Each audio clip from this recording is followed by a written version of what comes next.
Up, buddy Nerdigans, this is the one and only Packer Girl 89 of Nerdigans Inc. And today's Manga Nerdigan live reaction video is going to be for Jujutsu Kaisen chapter 205. So before I get into this recap and live reaction, let us just remind you to hit that like, share, and subscribe buttons.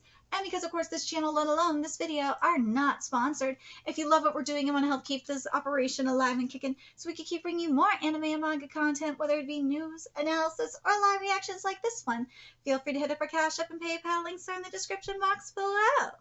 So last chapter was very, very interesting, and it was powerful because it was a continuation, underlying theme-wise, especially of Noya and Choso's fight. Because remember what their fight was really about, underlying theme-wise? It ended up being about, brothers and family in terms of their discussion and all that. And remember how with Noya, how, not having that connection to Toji, and how ultimately that hatred and jealousy ended up being his downfall. And obviously, Maki inherited Toji's power. Yeah. But here in the previous chapter, you saw Choso being, powered by his brothers. Or it felt like his brothers. And he just went for it. And yeah, he lost the fight, and so did Noya. Both lost their fights. But Noya died. Choso did not. And also, there was benefits from it. They got an opening in regards to Kenjaku. They got the info that they wanted because Kenjaku used a different attack, and now we got a tag in. Choso is tagged out, and Tsukumo is tagging in. So let's get to this chapter, see what's in store for us this week. Special grade Tsukumo tags in, Choso tags out.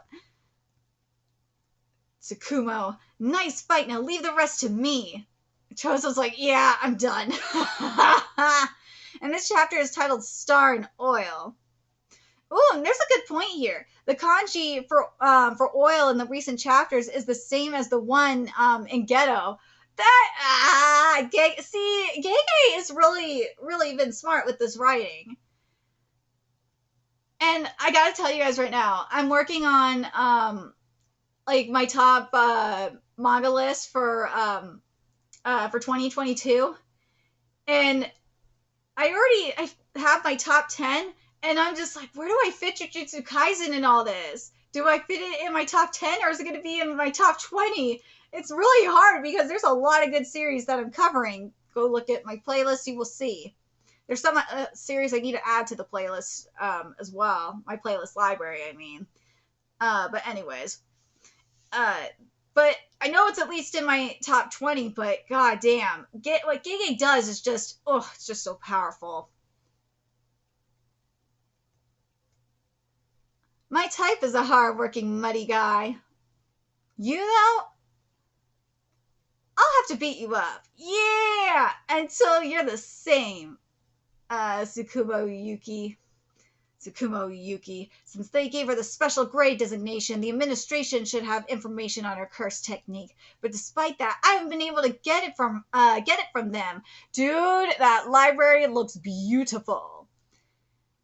I'd say that's like some photorealism kind of shit. Yeah, that is some a little, not like full-on photorealism. Why say illustrative then? Yeah, this is more still illustrative realism. Yeah, that feels right. Yes.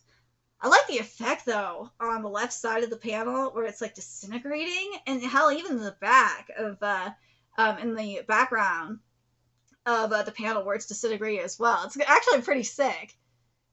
Keep your distance, thank you. The hands! Ooh, okay. I have to point this out because this has been a problem in anime for me.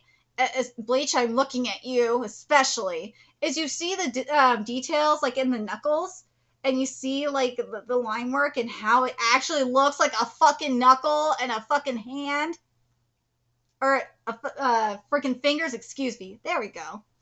Yeah, in anime, I'm looking at you, Bleach. It don't look like that. No, it just looks like it looks like CGI fingers, and it pisses me off so much. I hate how clean it looks. Fingers should not look that clean, because you could see the bones, you could see the knuckles, like the folds in the knuckles. It looks so good. That cursed spirit is imported, right? A curse from an Asian god that can remove any obstacles. This is so awesome. Yes, a special grade cursed spirit, one that can entangle a concept with its technique's target. We doing this again? How many series now is this that we're dealing with concepts? Where, a being can fuck with concepts, like literal concepts. We have UQ Holder was the one that started it, I believe. Yes, it was UQ Holder started it. Then it was JoJo, right? Yeah, it was either UQ Holder or JoJo that started it. It was one of the two. Then we got then I think it was there was another one that did concepts after that. Can't remember off the top of my head. I know there's at least 3 so far, maybe 4 series that. Oh, I think Fire Force was the other one that was fucking with concepts as well. Was Dr. Stone fucking with concepts? I don't remember. God damn it! I covered too many series. It's no, never too many series. God damn it! God damn it! I can't remember off the top of my head. I just can't remember. But god damn it, there's a lot of there's series that have done shit with the concepts. This is not original. Yes, a special grade curse, a curse spirit, one that can entangle a concept with its technique's target. This isn't the first time. That's my point. This isn't the first time we've dealt with this. Please show me what you can do. This curse spirit looks bomb though. I'll give you that, Gege. But the shit with the concepts, I know. I've seen this before. This is nothing new. Oh, we going bowling, huh? Garuda, let's go. So the kanji says phoenix wheel, but the furigana reads Garuda, and what that is a giant divine bird seen in both Hindu and Buddhist mythology, not to be confused with the Western phoenix. Ooh, okay. Just in time for FIFA. We getting some soccer up in here. Just in time for the World Cup, and damn, that was a nice kick. Are you afraid to get close because you don't know my technique? Guess I'll just tell you. It's mass. Ooh. Damn, Sakumo! Dude, this looks good. That hit me so hard it tore a hole in the Sunyata barrier's circular definition. Mass, huh? That's the technique's target concept. Such overwhelming mass to a point that its concept can be contained semantically or pragmatically. Wait, it says. Okay. Hold on a second here. Yep, that's my curse technique, imbuing virtual mass into myself. Bombai. Hold on a second. I have to have the chapter notes in front of me and read them for this, because it says here to look at the chapter notes. I'm going to look at the chapter notes for this. Damn, these chapter notes are way too long. Okay, we're going to just keep covering this. We're going to just keep going with this chapter, and then we'll cover the chapter notes, because this is long. Okay, let's keep going in here. And Garuda is a Shikigami that has been turned into a curse tool by my oh my god. And Garuda is a Shikigami that has been turned into a curse tool by my curse technique. It's the only other target of Bombaye besides me. So the kanji reads Wrath of the Star, but the furigana reads Bombaye or finish him. Okay. She hasn't gotten any slower, so can I assume the added mass has no real effect on the sorcerer? Since she can ignore concepts, then none of the high-grade curse spirits I have left after Shibuya are usable, and just by myself. Is it even possible to hunt this wild beast? Damn! Okay, Gege, I do not like how this wild beast looks. this beast could look better. Oh, God. Yes, in this art style, this wild beast could look so much better. I'm really let down by this. Especially, like, if you're gonna do a lion, you could have done some really cool shit with the mane. This looks basic. I do like this lore, though. It's gravity. That was gravity. Kenjaku has some other curse technique besides curse spirit manifestation and the body hopping technique, and that must be gravity. Really? We're gonna do this too? God damn it. The curse techniques extracted by Uzumaki have to be single use only, since he didn't use idle transfiguration that has already been revealed to me. Considering that Kenjaku can use reverse curse technique, it's unlikely he'd waste a single use technique on such a situation. So Kenjaku's third curse technique must be gravity. Okay, if you're going to do gravity, then you got to do it better than how Mashima has done it in Eden Zero. You got to do it better than Mashima, Gege. I swear to God. If I do not see, like, amazing gravity art, I'm talking gravity attack art, then there's going to be problems. You could have collected more curse techniques extracted by Uzumaki, but that's unlikely. If you don't have an external storage mechanism like a Kotukan, you'll overload your brain's memory. But let's assume he has a fourth curse technique in the worst case. Considering Jujutsu Tech's definition of special grade, Tsukumo Yuki might have an extension technique with high cursed energy output as her trump card. What a pain! According to the plan, I'll get Kenjaku to expand his domain. Next, I'll back him into a corner once the after effect of domain expansion takes hold, and he enters a state in which it's hard to use curse techniques. Even if I'm in the same state, I still have Garuda, so I can win. To get this plan to work, I'll have to chip away at Kenjaku, reducing the intensity of his domain as much as possible. No. Our curse techniques aren't suited for fighting each other, but you still haven't expanded a domain. You're practically confessing that you don't have faith in your ability to win a domain battle. Ooh. Domain expansion, all enveloping Hadahadu. Wait, Hadahadu. There we go.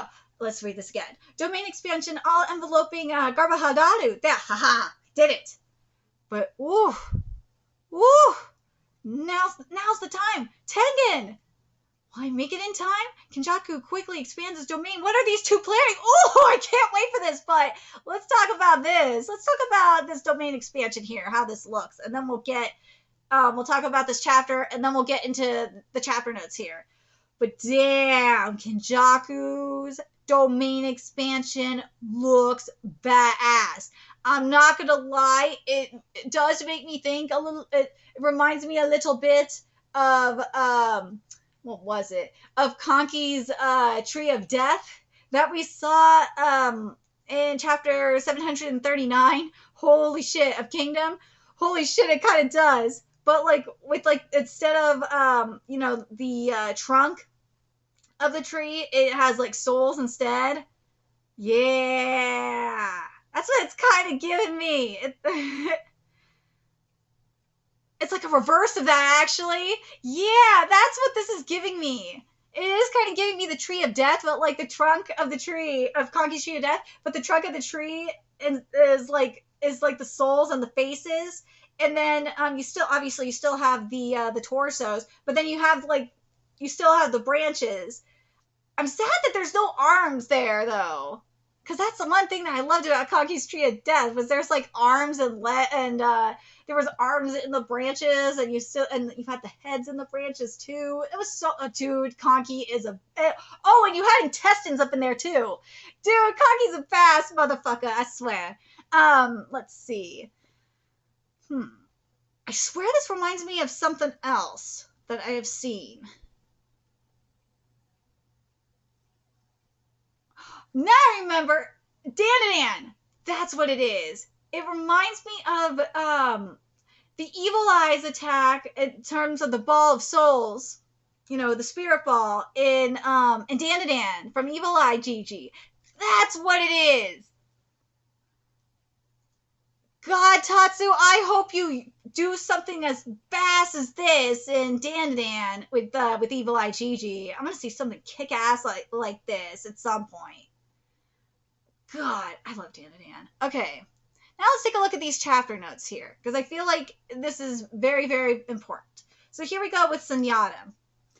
So sunyata or emptiness, and this is the basic meaning instead of its derivativeness, religion, philosophy, or meditation. This is what the translators are doing here. The basic meaning should lie in philosophy, and more specifically in Mahayana Buddhism, which is fair, because a lot of the stuff that Gege is using in Jujutsu Kaisen is more reference-wise.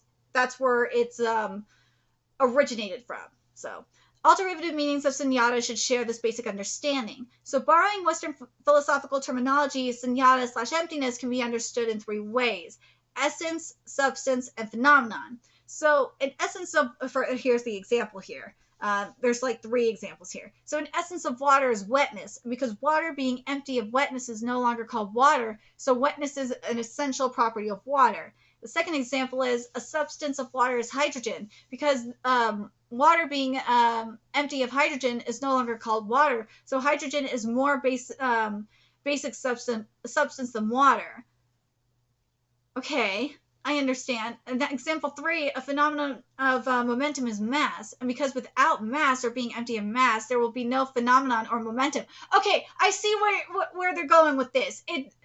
If you understand, if you know chemistry, like basic chemistry, yeah, this makes a lot of sense.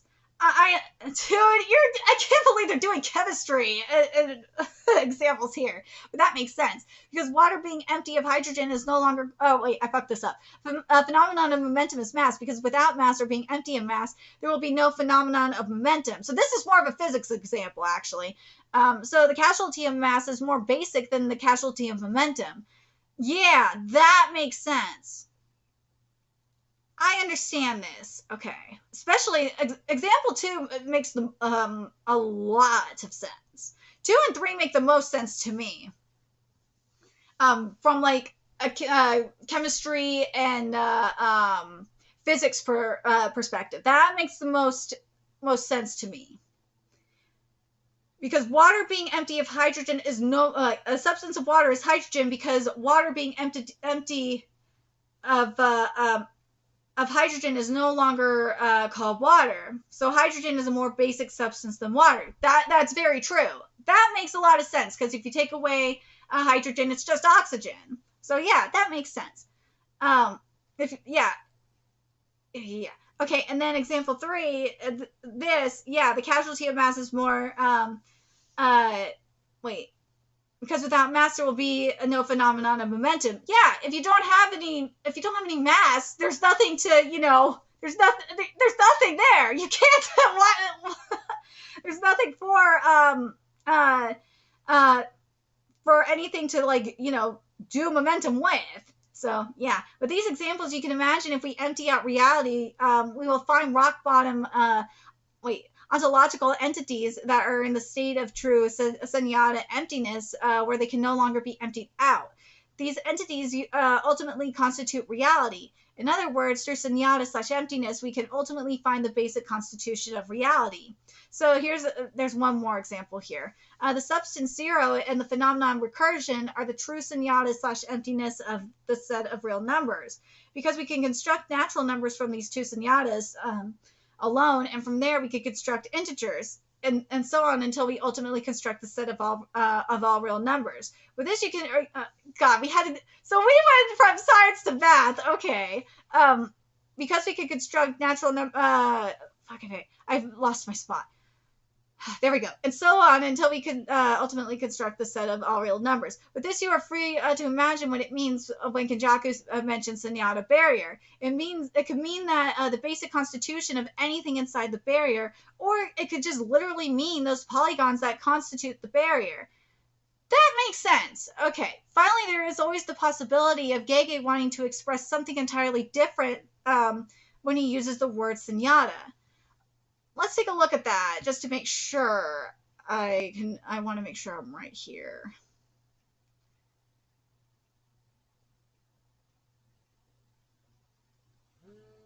Yeah. What do you guys think? Do you guys think that...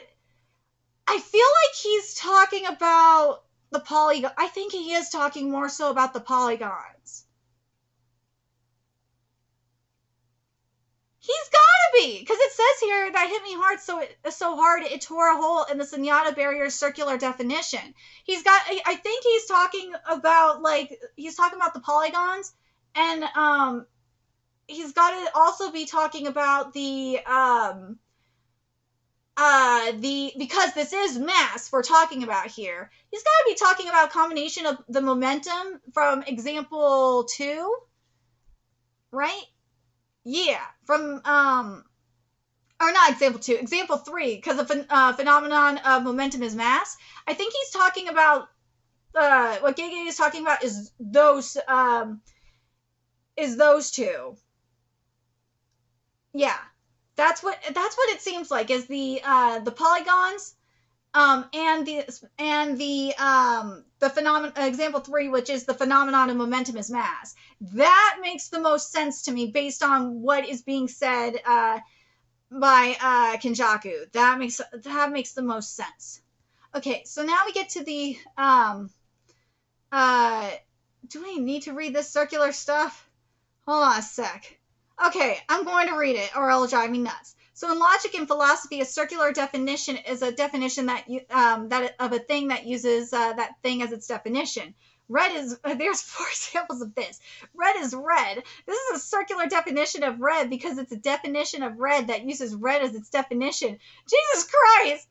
Example 2, oxygen is water that has no hydrogen. This can be circular because the definition of water has the concept of oxygen in it. So it could become oxygen is something that each of its molecules contain 1 oxygen and 2 hydrogen atoms. See what I say? That has no hydrogen, which is circular because it's a definition of oxygen that uses oxygen as its definition. Example 3, because all recursive formulas in mathematics, although they are not entirely circular, they are defined circularly to some extent. So, and then they use recursion and fractals, like in Sierpinski's triangle, and they're talking about the constitution of this triangle as the triangle itself, and it's being defined circularly. Yeah, example 4 definitely is kind of what it seems like to me as being referred. Yeah, here we go. Inside Tengen's barrier, this is why I'm covering this. There's a point. Inside Tengen's barrier, we see multiple recurring objects like that pine tree. So the structure inside the barrier might be defined circularly like that of Sierpinski's triangle. So when Kenjaku said that it tore a hole in the barrier's circular definition, one could imagine the following scenario. It's basically the hole that the barrier's boundary shouldn't be where Kenjaku was thrown out, because we can see a pine tree. This is inside this triangle in the chapter notes. So basically, where Kenjaku would have been thrown out if the barrier circular definition had not been broken.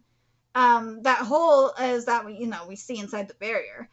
In normal circumstances, Kenjaku should have been thrown far back without actually reaching the barrier's boundary, but that punch went so hard that it broke the barrier's circularity and ultimately managed to throw Kenjaku out of the barrier.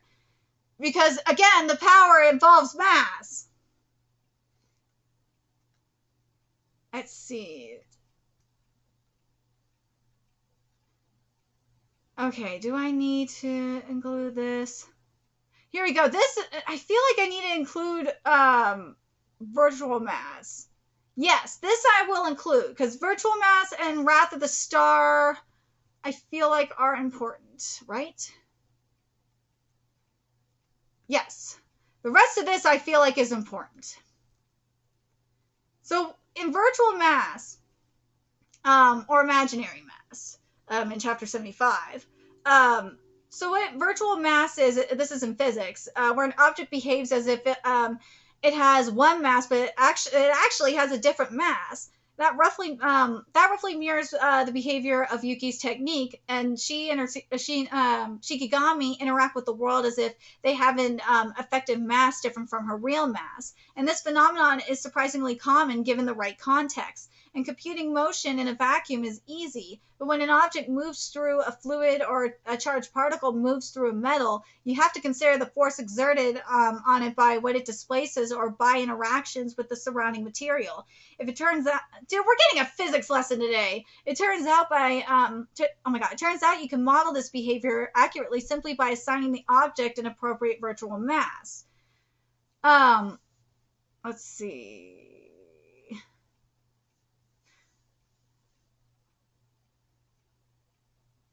What they're saying in regards to imaginary mass, this is what it says here because I have to mention it. The term imaginary mass is misleading because it's also an established physics concept for a mass that becomes negative when squared. However, the established translation for that concept is so it's unlikely that that's what what the raw is text in the raw is referring to. And perhaps Akutami Sensei wasn't thinking about physics at all. I don't know what Gege was thinking if it was at all. Given what we know, virtual still seems a more accurate adjective. Something that is imaginary does not exist at all. Something that is virtual is not truly real, but behaves as if it exists. Both Yuki's technique and Gojo's purple have a presence in the real world that makes them virtual rather than imaginary. Yeah, that seems more accurate. Let's see. I want to include, yeah, okay, there's a couple more things. Okay, let me see how long this video is. It's probably really, really long. Okay, I'm gonna do my best here to get this done because I'm trying to include everything here from these chapter notes because to me this is I want everyone to have like when there's chapter notes like this, I feel like it's important to have the full context of everything that's going on in the chapter and give my thoughts on it as we go. This is why I do live reactions, and this is why I do this shit. And also it makes sense, and it's also helpful to me because I like having the context as well. So here's Bamba Yi. So this is the Wrath of the Star. So it comes from Bam Yi, which means finish him in Lingala, and was famously chanted during Muhammad Ali's Rumble in the jungle match against George Foreman. Japanese fans are probably more familiar with it as a famous wrestler and later statesman Antonio Inoki's entrance theme, Inoki Bombai. It was originally from a Muhammad Ali biopic. See, this is why I do this shit. But was gifted to Antonio Inoki as a sign of respect after their match. Oh, that's cool. That being said, Antonio Inoki died recently back on October 1st, so this may have been a homage to him as well. That would actually be pretty sick. You see why I do this? So let's get to the hand seal thing. So Kenjaku's doing the 8th form of Gasho out of the 12 forms of Gasho from ancient India, which we've seen. I think we've seen this kind of thing before in Record of Ragnarok, if I remember correctly. Please note, in the Shin sect of Japanese Mahayana Buddhism, only the first of the 12 forms is used, which is done by simply placing the palms together at chest level and at a 45-degree angle.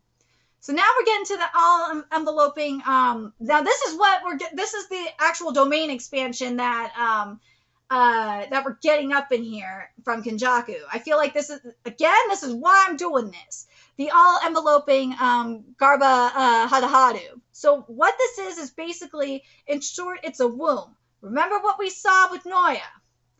Remember, it was a womb. A frequent motif in Japanese esoteric Buddhism is in the concept of two realms. There's the diamond realm, or Vajrasattva, which is associated with wisdom and ultimate truth, and the Garbhadra Hadu, which is the womb realm, which is associated with compassion and worldly practice. The mandate for these two realms are frequently found in Japanese temples, and the Garbhadra Hadu mandala always centers Vairocana, a primary aspect of the Buddha, because it depicts the space where he revealed his secret teachings to his disciple from his womb of great compassion. A lotus blooms around him with the wisdom Buddhas, which represent surpassing human failings, seated at the four cardinal directions and the great Buddha. Sattvas who guide others to enlightenment, filling in between them. And the mandala represents a womb where we learn compassion and emerge enlightenment. And why all enveloping? Well, let's see why. Chinese literary phrase that literally means blanketing the countryside and figuratively means everywhere. There's a bit of a negative connotation to it, as it is featured in idioms such as starving corpses everywhere and disaster victims everywhere. I can see where Gege going with this. This is very, very interesting too. Because let's go back and look at this. Look at what the domain expansion looks like here. Look at the souls, the faces of the screaming faces or the souls. Doesn't this like totally fit the theme? It totally does. I can see where it's going with, and also look at the torsos. Look what it says here.